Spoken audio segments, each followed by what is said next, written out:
हुजूर जी की और बाबा जी की प्यारी साथ संगत जी, आप सभी को प्यार भरी राधा स्वामी जी संगत जी। वीडियो को शुरू करने से पहले एक विनती है, हमारे चैनल को जरूर सब्सक्राइब कर लीजिए और वीडियो को लाइक करना मत भूलिए। कमेंट और में राधा स्वामी जी जरूर लिख दीजिए और अपने शहर का नाम जरूर लिखें। संगत जी, आज हजूर जी ने पंजाब और हरियाणा के 2 सेंटरों में दर्शन दिए और दोनों ही सेंटरों में संगत के साथ सवाल जवाब भी किए। जी, हम आपके साथ इस वीडियो में आज का पूरा हाल सवाल जवाब के साथ साझा करने जा रहे हैं। जी, अब आज की शुरुआत की बात करते हैं। सुबह लगभग 9 बजे हजूर जी डेरा ब्यास से रवाना हुए। हजूर जी हेलीकॉप्टर द्वारा निकले थे। आज उनके 2 कार्यक्रम निर्धारित थे। लगभग 5:15 बजे के आसपास बाबा जी भी डेरा ब्यास से दर्शन देकर रवाना हुए। जी, बाबा जी हवाई जहाज से सीधे दिल्ली के लिए प्रस्थान कर गए। जी, दिल्ली एयरपोर्ट पहुंचने के बाद बाबा जी सीधे दिल्ली सेंटर पहुंचे, लेकिन बाबा जी ने दिल्ली में दर्शन नहीं दिए। जी, उधर हजूर जी रास्ते में 2 अलग अलग सेंटर्स पर संगत को दर्शन देते हुए आगे बढ़े और फिर दिल्ली की ओर रवाना हुए। जी, सबसे पहले हजूर जी संगरूर नंबर 1 सेंटर पहुंचे, जी, जो धूरी लुधियाना रोड पर स्थित है। हेलीकॉप्टर से हजूर जी को पहुंचने में लगभग आधा घंटा लगा। जी, जैसे ही हजूर जी पहुंचे तो संगत पहले से इंतजार में बैठी थी। हजूर जी ने एक पल भी देरी नहीं किए बिना सबसे पहले स्टेज पर आकर संगत के साथ प्रश्न उत्तर का कार्यक्रम शुरू किया। जी, हेलीकॉप्टर से उनके आगमन ने संगत में अद्भुत उत्साह भर दिया। जी, खुशी का माहौल ऐसा था कि शब्द कम पड़ जाएंगे। हालांकि प्रश्न उत्तर का सिलसिला बहुत लंबा नहीं चला। जी, 4 प्रमुख सवालों के उत्तर दिए गए, लेकिन हर उत्तर में गहराई और मार्गदर्शन स्पष्ट झलक रहा था। जी, इसके बाद हजूर जी ने संगत को पैदल चलकर दर्शन दिए। जी, संगरूर में आज रिकॉर्ड तोड़ संगत पहुंच गई थी। सड़कों पर जाम जैसी स्थिति बन गई थी। आसपास के जितने भी खाली प्लॉट थे सब पार्किंग में बदल गए। संगत की संख्या इतनी अधिक थी कि सेवादारों के साथ प्रशासन को भी पूरी मेहनत करनी पड़ी थी। संगत जी लुधियाना से लेकर संगूर और संगूर से पटियाला तक हर तरफ से संगत संगूर में दर्शन के लिए पहुंच चुकी थी। जी, कुछ श्रद्धालु हरियाणा से भी आए, क्योंकि पातड़ा के पास से ही हरियाणा की सीमा शुरू हो जाती है। जी, कुल मिलाकर वातावरण अत्यंत सुंदर, शांत और भक्तिमय था। जी, लगभग 35 से 50 मिनट तक हजूर जी सेंटर में ठहरे। इस दौरान संगत को दर्शन दिए गए और कार्यक्रम संपन्न हुआ। जी, लगभग 50 मिनट के बाद हजूर जी वहां से हिसार के लिए रवाना हो गए। जी, हिसार हरियाणा राज्य में स्थित है। हजूर जी हेलीकॉप्टर द्वारा वहां भी पहुंचे। हिसार पहुंचकर सबसे पहले उन्होंने प्रश्न उत्तर का कार्यक्रम शुरू किया। संगत को मार्गदर्शन दिया, शंकाओं का समाधान किया गया। उसके बाद पैदल चलते हुए संगत को दर्शन दिए गए। जी, प्रश्न उत्तर सुनकर संगत बहुत ही प्रसन्न हुई। जिन लोगों को वहां पहुंचने का अवसर मिला वो अपने आप को धन्य समझ रहे थे। जी, हिसार की संगत आज इसीलिए भी बहुत खुश थी क्योंकि सालों से हिसार सेंटर में बाबा जी नहीं जा सके थे। जी, और आज हजूर जी ने वहां पहुंचकर दर्शन दिए। हिसार का कार्यक्रम पूर्ण करने के बाद हजूर जी सीधे दिल्ली के मुख्य सेंटर, जहां कोठी स्थित है, वहां पहुंच गए। जी, बाबा जी पहले ही दिल्ली पहुंच चुके थे क्योंकि कल लखनऊ में भंडारी की शुरुआत है जो अगले 2 दिन चलेगा। जी, उम्मीद है जी कि बाबा जी और हजूर जी एक साथ लखनऊ के लिए रवाना होंगे। जी, संगत जी संगरूर और हिसार के दर्शन को लेकर पिछले 3 दिनों से संदेश लगातार प्रसारित हो रहे थे। जी, कि हजूर जी दर्शन देंगे। फिर रात के समय एक और संदेश तेजी से फैलने लगा कि शाम 6 बजे बाबा जी दिल्ली के भाटी सेंटर में खुली गाड़ी में दर्शन देंगे। जी, लेकिन बाबा जी ने दिल्ली दर्शन देने का प्रोग्राम कैंसिल कर दिया।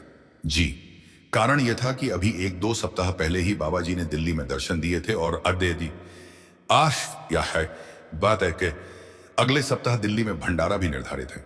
जी, हो सकता है कि दिल्ली भंडारे पर बाबा जी ओपन कार में दर्शन देंगे।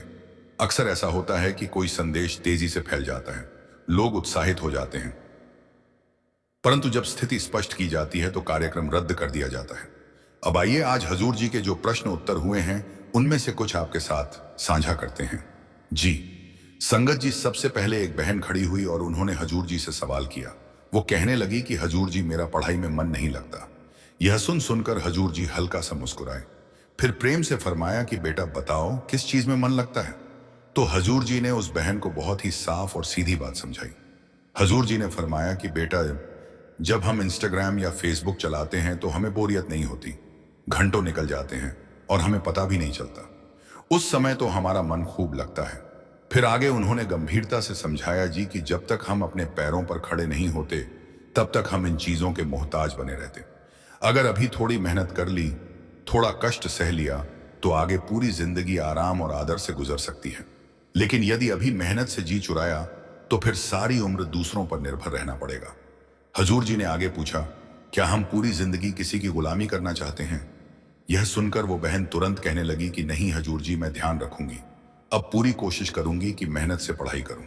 हजूर जी ने विशेष उन्होंने फरमाते हुए समझाया कि आज की युवा पीढ़ी ही नहीं बल्कि बच्चे और बड़े भी इन प्लेटफॉर्म्स में इतना उलझ गए हैं कि उनका ध्यान असली जिम्मेदारियों से हट रहा है।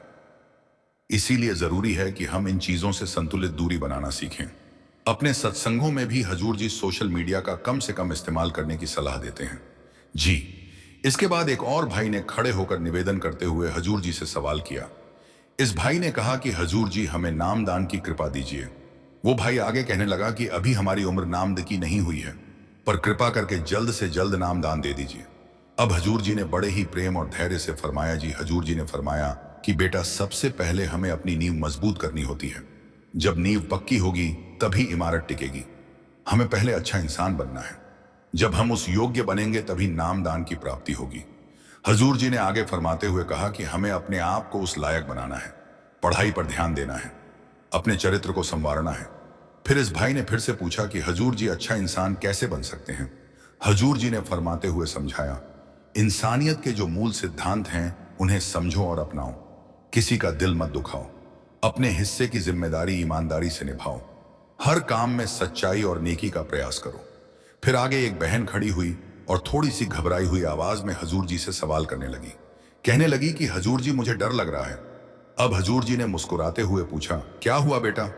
तो वो बहन कहने लगी कि हजूर जी, मैं पहली बार आपके दर्शन कर रही हूं, इसीलिए घबराहट हो रही है। आपके सामने ठीक से खड़ी भी नहीं हो पा रही हूं। अब जी जैसे ही उसने कहा कि आपके सामने खड़ी नहीं हो पा रही हूं, तो हजूर जी हल्के से हंस पड़े। फिर हजूर जी ने मुस्कुराकर कहा, क्या मैं इतना डरावना हूं? इतना सुनते ही पूरी संगत हंसी जी और पूरे पंडाल में हंसी का माहौल छा गया जी। फिर हजूर जी ने मजाक में कहा, बाकी बहनें तो कहती हैं कि आप बहुत सुंदर हैं और तुम हो कि मुझे देखकर यहां घबराई जा रही हो। यह सुनकर पूरा पंडाल खिलखिलाकर हंस पड़ा। जी। इसके बाद वही लड़की मुस्कुराते हुए कहने लगी कि जी हजूर जी, आप सच में बहुत सुंदर लग रहे हो। तो हजूर जी ने तुरंत हंसते हुए कहा, अच्छा, अब मेरे कहने के बाद तुम मुझे कॉम्प्लीमेंट दे रहे हो। अभी तक तो मैं डरावना लग रहा था। अब जैसे ही उन्होंने यह बात मजाक में कही, पूरी संगत फिर से हंसने लगी। जी। फिर आगे एक बहन ने हजूर जी से प्रश्न किया कि हजूर जी, कर्म क्या होते हैं? तो हजूर जी ने बड़े ही सरल शब्दों में फरमाया। जी, हजूर जी ने फरमाया कि बेटा, जो भी हम करते हैं वही कर्म कहलाता है। हमारे हर काम का हिसाब हमारे खाते में लिखा जाता है। बाद में जब हम आगे जन्म लेते हैं तो वही कर्म हमारी किस्मत बनकर सामने आती है। उन्होंने आगे फरमाते हुए समझाया कि वही किस्मत हमें एक निश्चित परिस्थिति में खड़ा कर देती है। वहां अगर हम सही सोचे, सही राह पर चले तो कर्म समाप्त हो सकते हैं, लेकिन यदि हम फिर से गलत कर्म कर बैठेंगे तो वह बढ़ भी सकते हैं। इसीलिए बेटा, हर काम सोच समझकर करना चाहिए। हजूर जी ने स्पष्ट करते हुए फरमाया कि कर्मों का फल सबको भोगना पड़ता है। यह नियम सब पर समान रूप से लागू होता है, इसमें कोई दो राय नहीं है। इसके बाद एक बहन ने हजूर जी से प्रश्न किया कि हजूर जी, आपका बहुत बहुत धन्यवाद कि आपने हमें गोल्डन अपॉर्चुनिटी दी। हजूर जी ने तुरंत मुस्कुराते हुए कहा, क्यों? क्या सोना महंगा हो गया है जो गोल्ड की बात कर रही हो? इतना सुनते ही पूरी संगत फिर से हंसी जी और फिर से पनाल में खुशी का माहौल भर गया था। जी। आज हजूर जी जहां भी अवसर देखते हैं वहां सहज ही वातावरण को आनंदमय बना देते थे। जी। फिर आगे एक बहन ने आजकल लगभग हर घर में होने वाली समस्या पर प्रश्न किया। जी। उस बहन ने कहा कि जब कोई हमारे लिए कुछ करता है तो बाद में बातों बातों में वह एहसान जता देता है। हमें समझ आ जाता है, लेकिन ऐसा समय में हमें किस लहजे में जवाब देना चाहिए? क्या जवाब देना चाहिए या फिर चुप रहना चाहिए? अब हजूर जी मुस्कुराए और मुस्कुराते हुए कहने लगे कि जवाब दिया करो, ठा ठा कर दिया करो। जैसे ही उन्होंने ठा कहा, पूरा पंडाल हंसी से गूंज उठा। जी। फिर हजूर जी ने मजाक में कहा कि लड़कियां जवाब दे सकती हैं, लेकिन लड़कों को जवाब नहीं देना चाहिए। फिर यही लड़की कहने लगी कि हजूर जी, मेरी बहन भी यहां आई हैं, उसके कांस्टेबल की पोस्ट के पेपर हैं, कृपा करके उसे पास करवा दीजिए। अब हजूर जी ने बहुत ही संतुलित और गंभीर भाव से समझाया। जी, हजूर जी फरमाते हैं कि बेटा, यहाँ इन बातों का मेल परमार्थ से नहीं होना चाहिए। यहाँ हमें अपने अंदर की आध्यात्मिकता से जुड़े प्रश्न पूछने चाहिए, वही ज्यादा अच्छा है। नौकरी वोकरी की बातें तो आती जाती रहती हैं। फिर आगे एक और लड़की ने हजूर जी से सवाल किया। उसने कहा कि हजूर जी, मेरी बहन आपसे विनती कर रही है कि उसे अच्छे नंबर दिलवा दीजिए। अब हजूर जी ने मुस्कुराते हुए पूछा कि अच्छा बताओ, कितने नंबर चाहिए? तो लड़की ने तुरंत कहा कि 90%। तो हजूर जी हंस पड़े और कहने लगे, अरे इतने 90% तो मेरे कभी नहीं आए। जैसे ही उन्होंने यह कहा, पूरी संगत जोर जोर से हंस पड़ी जी। माहौल इतना आनंद बयां हो गया था कि हर तरफ सिर्फ मुस्कान ही मुस्कान थी जी। सच में उस दिन का वातावरण शब्दों में बयान करना मुश्किल है जी। फिर हिसार में एक भाई ने हजूर जी से प्रश्न किया कि हजूर जी, आप बाबा जी को साथ क्यों नहीं लाए हो? हजूर जी ने बड़ी ही विनम्रता से उत्तर दिया, जी कि बाबा जी ने ही मुझे यहां भेजा है। मैं अपनी इच्छा से नहीं आ सकता। वो मेरे गुरु हैं। जैसा वो कहते हैं मैं वैसा ही करता हूं। संगत जी, यही सवाल हम बार बार पूछते हैं और यही जवाब हजूर जी बार बार देते हैं कि बाबा जी मेरे गुरु हैं और वो मुझे जहां भेजते हैं मैं चला जाता हूं। लेकिन फिर भी हम बार बार यही सवाल पूछने लगते हैं कि बाबा जी को साथ क्यों नहीं लाए। अगर सदगुरु से बात करने का मौका मिला है तो आध्यात्मिक सवाल करना चाहिए और एक ही सवाल को बार बार दोहराना नहीं चाहिए। फिर आगे इसी भाई ने कहा कि हजूर जी, अगली बार बाबा जी को साथ लेकर आइएगा। तो हजूर जी ने उत्तर दिया, मैं आपकी बात बाबा जी तक जरूर पहुंचा दूंगा, लेकिन निर्णय तो उन्हीं की मर्जी से होगा ना। हमें तो उनके बहाने में ही रहना है। हजूर जी ने और भी कई सुंदर और गहरी बातें कही जी। जब वो पैदल चलते हुए संगत को दर्शन दे रहे थे तब बहुत से लोग भावुक होकर रो भी रहे थे जी, क्योंकि लंबे समय के बाद पहली बार हजूर जी संगरूर सेंटर आए थे और हिसार सेंटर पर तो हजूर जी की पहली विजिट थी।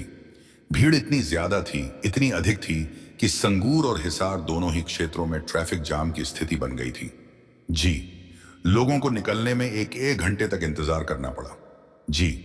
हिसार का सेंटर मुख्य राष्ट्रीय राजमार्ग पर स्थित है जी, इसीलिए कुछ समय के लिए नेशनल हाईवे भी प्रभावित हुआ जी। इसी प्रकार संगरूर का सेंटर लुधियाना पातदहा हाईवे पर है, वहां भी जाम लग गया जी। हालांकि सेवादारों ने अपनी ड्यूटी पूरी निष्ठा से निभाई जी। सुबह 4 बजे से ही सेवादारों को सेंटर में बुला लिया गया था। एक आध दिन पहले ही हेलीपैड तैयार कर दिया गया था जी। वास्तव में सेवा का कार्य तो 2-3 दिन पहले से ही चल रहा था। जो कमेटी सदस्य थे उन्हें पहले से ही जानकारी दे दी गई थी। कुछ दिन पहले डेरा में एक मीटिंग भी हुई थी जी। उस मीटिंग के बारे में भी पहले आपसे कहा गया था कि यदि किसी बहन भाई को जानकारी हो तो अवश्य हमारे साथ साझा करें जी। अब वो मीटिंग सामने आ चुकी है।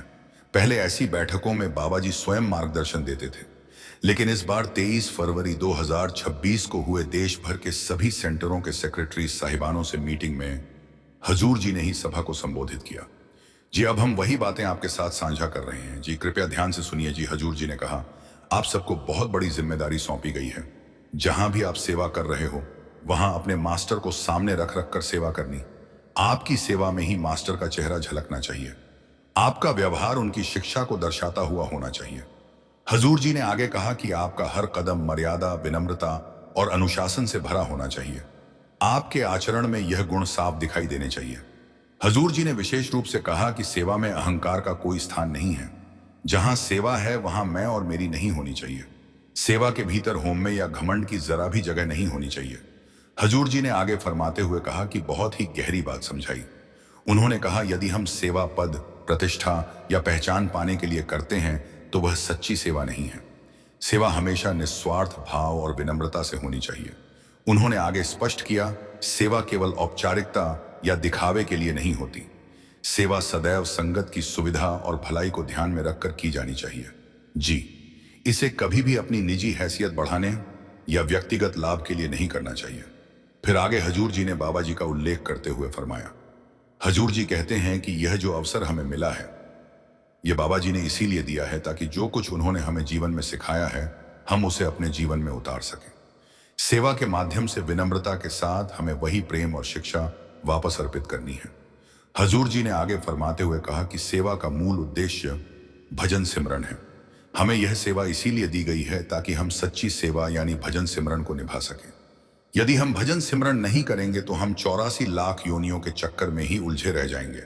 उन्होंने चेतावनी दी कि यदि सेवा करते करते हमारा मार्ग उल्टा हो जाए, यानी कि उसमें अहंकार आ जाए, दिखावा आ जाए, हम क्रोध करने लगे या दूसरों को नीचा दिखाने लगे, तो वो सेवा नहीं रह जाती। सेवा तो अपने आप को शब्द शुद्ध करने और परमार्थ की उन्नति के लिए की जाती। हजूर जी ने विशेष रूप से फरमाया कि जो जिम्मेदारी सेक्रेटरी या पदाधिकारियों को दी जाती है वह बहुत बड़ी जिम्मेदारी होती है। हमारे कदम और हमारा आचरण उसी के अनुरूप होना चाहिए, उसके विपरीत नहीं। उन्होंने आगे फरमाते हुए कहा कि मेरी और बाबा जी की शुभकामनाएं आपके साथ हैं ताकि आप सेवा को सर्वोत्तम तरीके से निभा सकें। आगे उन्होंने संगत को सत्संग से जोड़े रखने की बात कही है। उन्होंने कहा है कि हमें सेवा के प्रति अधिक से अधिक समर्पित होना है ताकि संगत सत्संग से जुड़ी रहे। संगत जी पहले ऐसी बैठकों में बाबा जी मार्गदर्शन देते थे, लेकिन इस बार हजूर जी ने मीटिंग ली और उनका पूरा ध्यान इस बात पर था कि सेवा किस भावना से और किस मर्यादा में की जानी चाहिए। उन्होंने यह भी स्मरण कराया कि बड़े महाराज जी भी कहा करते थे, जब हम सेवा करते हैं तो वह उस परमात्मा को प्रसन्न करने के लिए होती है जिसकी हम सेवा कर रहे हैं। सेवा का केंद्र हमेशा वही होना चाहिए, ना कि हमारा अपना। संगत जी, अब मैं इस वीडियो को यहीं विराम देती हूँ। राधा स्वामी जी।